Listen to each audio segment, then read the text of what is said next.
Only one runner to come up, 9A, Answered Prayer. Entering stall number 11.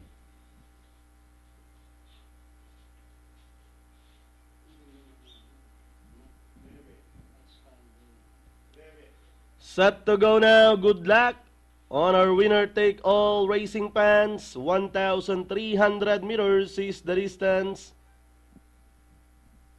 2-year-old maiden race.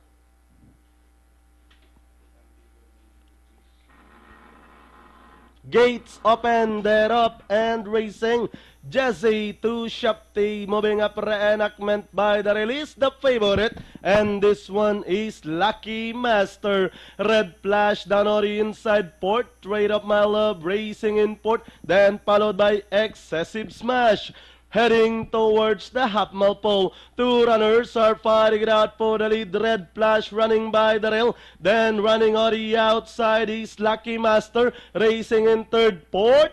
Trade of My Love. Then moving up on the outside is 8A, and that's Queen Elisabetta.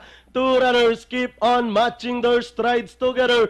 Putting his neck to grab the lead is the favorite, Lucky Master. Then running by the rail, Red Flash, Queen Elisabetta. Portrait of My Love is by the rail, reenactment, Excessive Smash, Answered Prayer. As they race for home, they are all after the favorite, Lucky Master by about a length. Running by the rail, Red Flash, Portrait of My Love. Moving up on the outside, rushing up. But Lucky Master by the rail, Portrait of My Love to grab the lead. And finally the finish line, Bal Ramos Dilemma on Portrait of My Love.